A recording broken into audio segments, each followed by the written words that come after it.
శ్రీమాత్రే నమ. జయ గురు దత్తాత్రేయ నమ. ఈ వీడియోలో మనం జూలై 1వ తారీఖు నుంచి డిసెంబర్ 31వ తారీఖు మధ్యలో జరిగే సుమారుగా ఒక అర్ధ సంవత్సర ఫలితాలు 2024లో రెండవ భాగం ఏ విధంగా జాతకుడికి ఉండబోతుంది. అయితే మనం జనవరి నుంచి జూన్ వరకు జరిగిపోయినటువంటి జాతకాన్ని వాటి యొక్క స్థితిగతుల్ని ఇంకొకసారి రివ్యూ చేసుకొని కనీసం జరిగిపోయినటువంటి పొరపాట్లు అవ్వచ్చు, లాభ నష్టాలు అవ్వచ్చు, ఈ రాబోయే అర్ధ సంవత్సరంలో సరిదిద్దుకునే విధంగా గ్రహాలు ఇస్తున్నటువంటి అవకాశాలు ఏ విధంగా ఉపయోగించుకోవాలి అన్నటువంటి ఉద్దేశంతో ఇది కేవలం ఒక రివ్యూ లాగా, ఒక రివిజన్ లాగా చెప్పడం జరుగుతుంది. రాబోయే జూలై నుంచి డిసెంబర్ మధ్యలో జరగబోయే అర్ధ సంవత్సర ఫలితాలు. మరి మేజర్గా ప్రథమ భాగం మనం చూసుకున్నప్పుడు ఇంచుమించుగా మనకి శని భగవానుడు, అలాగే గురు భగవానుడు మరి డైరెక్ట్ మోషన్లో ఉంటూ జాతకుడికి డైరెక్ట్గా ఫలితాలు ఇవ్వడం జరిగింది. మరి ఈ అర్ధ సంవత్సరంలో మనకి జూన్ 30వ తారీఖు నుంచి సరిగ్గా సెకండ్ హాఫ్ ప్రారంభం అవగానే మనకి శని భగవానుడు మనకి వక్ర గమనంలోకి రావడం జరుగుతుంది. అలాగే మనకి ఈ అక్టోబర్ 9వ తారీఖు నుంచి గురు భగవానుడు వక్ర గమనంలోకి చెందడం జరుగుతుంది. అయితే ఈ వక్ర గమనం చెందడం వల్ల మరి జాతకులకు వచ్చే ఉపయోగం ఏంటి, గ్రహాలకి ఏ విధమైనటువంటి స్వాతంత్రం వస్తుంది అన్న విషయాన్ని గమనిస్తే సింహరాశి వారికి జరిగిపోయినటువంటి 6 నెలల కన్నా రేపు రాబోయే 6 నెలలు జూలై నుంచి డిసెంబర్ వరకు ఇంచుమించుగా 200% బెటర్ రిజల్ట్స్ రాబోతున్నాయి. ముఖ్యంగా మీకు ఈ సంవత్సరం ప్రారంభం నుంచి సప్తమ స్థానంలో శని భగవానుడు సంచరిస్తూ చాలా వేగంగా వెళుతున్నటువంటి మీ జీవితానికి ఒక బ్రేక్ లాగా ప్రతిదీ కూడా వెనక్కి లాగడం, చాలా స్లోగా వెళ్ళడం జరుగుతూ ఉంది. ఇప్పుడు మీకు ఈ జూన్ 31వ తారీఖు నుంచి అనూహ్యంగా శని భగవానుడు వక్ర గమనంలోకి రావడం జరుగుతుంది.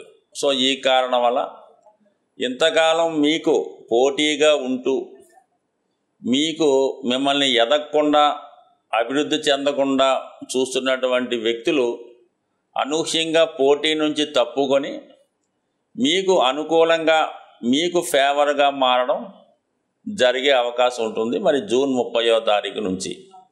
సో టెంపరీగా మీకు శని 6వ భావంలో ఉన్నటువంటి ఫలితాలు ఇవ్వడం వల్ల యాస్టీజ్గా మీకు శత్రువులపై విజయం, వృత్తిలో సక్సెస్ లభించే అవకాశం ఉంది. అలాగే మీకు మీ వద్ద సేవకులుగా ఉన్నవారు, మీ దగ్గర పనిచేస్తున్నవారు ఖచ్చితంగా మీకు ఫేవర్గా ఉంటూ మీ అభివృద్ధికి కారణమయ్యే అవకాశం ఉంది. మీరు కూడా వాళ్ళకి యోగక్షేమాలు తెలుసుకుంటూ వాళ్ళతో అనుకూలంగా ఉండే అవకాశం ఉన్నది.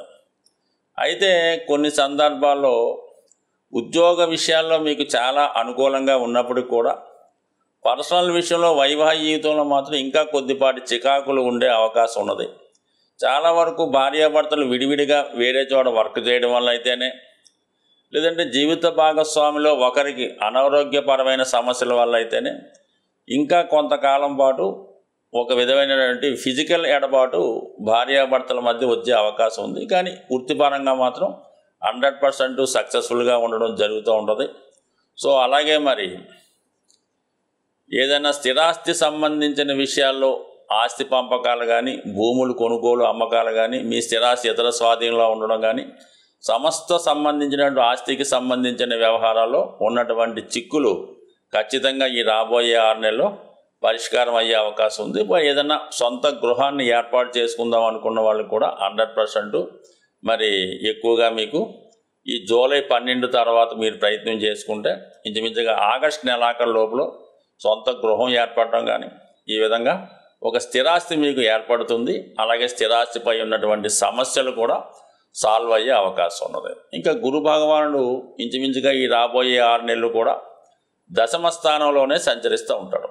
ఇది మీకు ఒక విధంగా పంచమ భావాధిపతి దశమంలో ఉన్నప్పుడు ఎవరైతే గవర్నమెంట్ సర్వీసుల కోసం ప్రయత్నం చేస్తున్నారో, సివిల్స్ కానీ గ్రూప్ 1 కానీ, వారికి ఈ సంవత్సరం అంతా కూడా చాలా అనుకూలమైనటువంటి ఫలితాలు రావడం జరుగుతుంది. సో అలాగే మరి అష్టమాధిపతిగా రావడం వల్ల అనూహ్యంగా ఉద్యోగంలో మార్పు రావడం, ఉన్న ఉద్యోగాన్ని మార్చి వేరే బెటర్ ఉద్యోగంలోకి రావడం జరుగుతూ ఉంటుంది. ఇది కొంతవరకు బ్యాంకింగ్ రంగంలో ఉన్న వాళ్ళకి, ఉపాధ్యాయ రంగంలో ఉన్న వాళ్ళకి, న్యాయవాది వృత్తిలో ఉన్న వాళ్ళకి కూడా ఒక మంచి గుర్తింపు రావడం జరుగుతూ ఉంటుంది.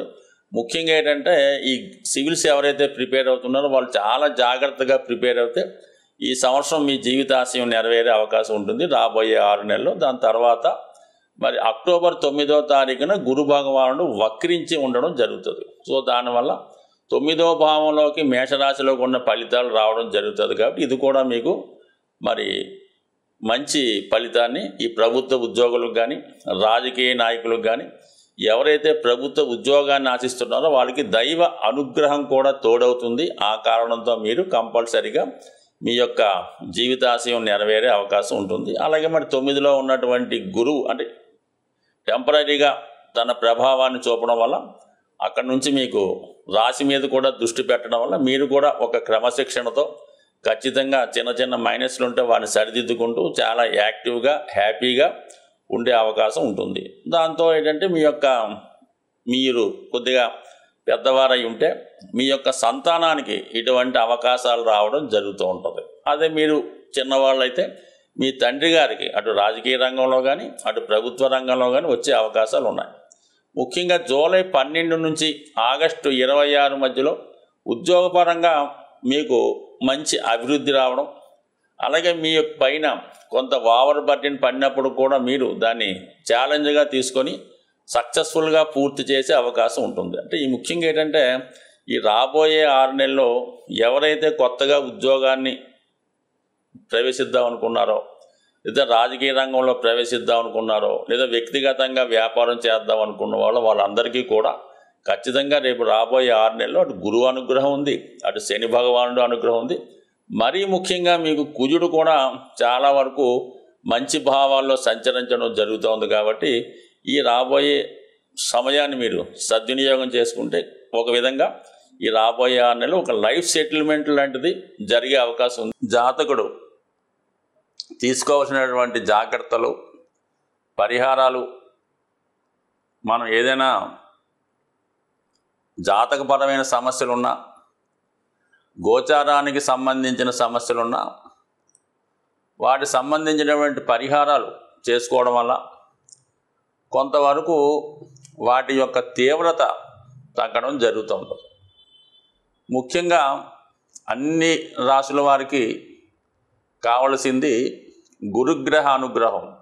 ఏ భావంలో గురువు ఉన్నా ఖచ్చితంగా ఆ భావాలకు సంబంధించినటువంటి మంచి ఫలితాలు ఇవ్వడం జరుగుతూ ఉంటుంది. అయితే గురుగ్రహ అనుగ్రహం కోసం ఎప్పుడన్నా సరే మీరు గోవుల్ని సేవించడం వల్ల, ఎక్కువగా గురువు యొక్క ఆరాధన అంటే మనకి ప్రత్యక్షంగా ఉన్నటువంటి మీకు విద్య నేర్పిన గురువు అవ్వచ్చు, ప్రస్తుతం మరి షిరిడి సాయిబాబా వారు, దత్తాత్రేయులు వారు, అలాగే వెంకయ్య స్వామి గారు, రాఘవేంద్ర స్వామి, ఇటువంటి వారికి దేవాలయాల్లో మరి అక్కడ దేవాలయాన్ని దర్శించి తగు విధంగా గురువుని సేవించడం చేయడం వల్ల జాతకంలో గురువు బలవంతుడై మీకు మిగతా గ్రహాలు కూడా అనుకూలించే ఫలితం ఇవ్వడం జరుగుతుంది. ఇంకా తీవ్ర ఇబ్బందుల్లో ఉన్నవాళ్ళు, ముఖ్యంగా అనారోగ్య సమస్య కానీ, బాగా ఫైనాన్షియల్ స్ట్రగుల్ ఉన్నవాళ్ళు ఏం చేయాలంటే వారు గోశాల దర్శించి ఆ గోశాలలో వీరు ఎంత బరువు ఉన్నారు చూసుకోండి. సుమారు ఒక 60 కేజీలు ఉంటాయి. ఒక 6 కేజీలు శనగలు మరి నానబెట్టిన కానీ వాటి ముడిసరుకు కానీ కొని ఆ గోశాలలో మీరు ఇవ్వాలంటే మీరు ఆవుకు ప్రత్యేకంగా పెట్టక్కర్లేదు. మీ వెయిట్కి 10వ వంతు బరువు ఉన్నది ఇవ్వడం చేయడం వల్ల లేదంటే ఎక్కువగా మీకు ఆర్థికపరమైన సమస్యలు ఉన్నాయి, ఏ విధంగా కూడా ముందుకు వెళ్ళడం లేదు, ఈ పెళ్లి సంబంధించిన సమస్యలు, స్థిరాస్తి గొడవలు ఇవన్నీ కూడా కామన్గా ఉంటాయి అందరికీ. వాళ్ళు ఏం చేయాలంటే మీరు ఒక అరటిపళ్ళు గెల ఏదైనా కొద్దిగా మనం ప్రయాణం చేస్తే మరి రోడ్డు దాటిన తర్వాత కొద్ది రిమోట్ ఏరియాకి వెళ్తే ఎక్కువ కోతులు ఉండే ప్రాంతాలు వస్తుంటాయి. ప్రతి ఒక్క ఊర్లో కూడా చిన్న చిన్న అడవులు అవి ఉండడం వల్ల కోతులు ఉంటుంటాయి. ఆ కోతులకి రోడ్డు మీద కాకుండా సైడు ఈ అరటిపళ్ళు గెలం ఏ పండు ఆ పండు ఎరగొట్టి కోతులకి ఆహారంగా పెట్టడం. ఇంకా ఓపికన్న వాళ్ళు ఏదన్నా సరే అరటిపళ్ళతో పాటు ఈ మొక్కజొన్నలు అవ్వచ్చు, మామిడి పళ్ళు అవ్వచ్చు, ఏవైనా సరే మరి కోతులకి ఆహారం పెట్టడం వల్ల ఆర్థికపరమైన సమస్యలు ఏ సమస్యని ఇంకా నో డౌట్ ఇంకా మీరు కోతులకు ఆహారం పెడితే మీకు ఎంత క్లిష్టమైన సమస్య అయినా 100% పరిష్కారం అయ్యే అవకాశం ఉంటుంది. ఇక అలాగే శని భగవాను యొక్క అనుగ్రహం కావాలి. ఏలినాడు శని, అష్టమ శని, వక్ర శని అనేక రకాలు జరుగుతుంటాయి. ఎప్పుడన్నా సరే మీరు శని భగవాన్ అనుగ్రహం కావాలంటే కేవలం శనికి తైలాభిషేకం, అలాగే శివుడికి రుద్రాభిషేకం కామన్గా చేసుకోవచ్చు.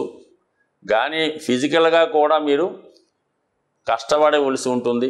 మాన్యువల్గా మీరు చేసుకోగలమంటే మీరు మాన్యువల్గా ఆ వర్క్ చేసుకోండి. ముఖ్యంగా ఎవరైతే నిరాశ్రులై ఉంటారో, వృద్ధులై ఉంటారో, రోగగ్రస్తులై ఉంటారో వాళ్ళకి మీకు తోచిన విధంగా సేవ చేయగలిగితే సేవ చేయండి. వాళ్ళు ఏదైనా రోడ్డు దాటడానికి అవసరమైతే సహాయపడండి. లేదంటే వారికి కప్పుకోనక దుప్పటి కానీ, తినడానికి మంచి ఆహారం కానీ, ముఖ్యంగా మెడిసిన్స్ వాళ్ళకి ఒక నెలకి 2 నెలలకు సరిపోయే మందులు ఇవ్వడం కూడా ఖచ్చితంగా మీకు శని భగవానుడు అనుగ్రహించే అవకాశం ఉంటుంది. దాని తర్వాత ముఖ్యంగా రాహు ఎక్కువ ఇబ్బందులు పెడుతుంటాడు. అత్యాశ వల్ల, దుర్మార్గమైన పనులు చేయడం వల్ల జాతకులకి ఎక్కువగా జైలు శిక్షలు, లేదంటే ఈ ఏదన్నా మర్డర్లో చిక్కుకోవడమో, లేదంటే ఎవరన్నా వాళ్ళని హత్య చేయడం ఇలా జరుగుతుంటుంది. అంటే ఏ కార్యక్రమాలు చేస్తుంటాడో వాడు ఆ విధంగానే మరణిస్తూ ఉంటాడు అన్నమాట. సో అటువంటిది వాటికి రాహు కారణం అవుతుంటాడు. కాబట్టి రాహు యొక్క తీవ్రత తగ్గాలంటే కంపల్సరిగా మరి అమ్మవారి యొక్క ఆరాధన చేసుకోవడం, చండీ హోమం లాంటివి చేసుకోవడం మంచిది. కొద్దిగా ఇబ్బందికరంగా ఉన్న రాహు ఇబ్బందుల నుంచి తప్పుకోవాలనుకుంటే బాగా కార్మికులు లాంటి వాళ్ళకి, కొద్దిగా అలవాటు ఉన్న వాళ్ళకి ఒక క్వార్టర్ మందు బాటిలు, ఒక బిర్యానీ ప్యాకెట్టు ఇవ్వడం వల్ల రాహు ప్రీతి చెందే అవకాశం ఉంది. సో ఇది ఒక విధమైనటువంటి తాంత్రిక రెమెడీగాను, లాల్ కితాబ్ రెమెడీగాను పనిచేసే అవకాశం ఉంది. ఇదో ఏదైనా రెమెడీ అనేది ఖచ్చితంగా పనిచేస్తుంది. అది కూడా మన కర్మను బట్టి, ఈవేళ రేపా ఎల్లుండి అన్నది అది మీ చేసే విధానాన్ని బట్టి, మీ జాతకాన్ని బట్టి కూడా ఉంటుంది. బ్యాంకులో దాచిన ధనం ఏ విధంగా సేఫ్గా ఉంటుందో మనం చేసినటువంటి ప్రతి పరిహారం కూడా అలాగే నిక్షిప్తమై ఉంటుంది. అవసరమైనప్పుడు దాని ఫలితం వచ్చి మీకు దాని యొక్క ఫలితం అందడం జరుగుతుంది. ఏదైనా కర్మ అనుభవించిన తర్వాతే మన యొక్క రెమెడీ యొక్క ఫలితం కూడా అందుతుంది. అయితే పెద్ద సమస్య చిన్న సమస్యతో పోయే అవకాశం ఉంటుంది. స్వస్తి.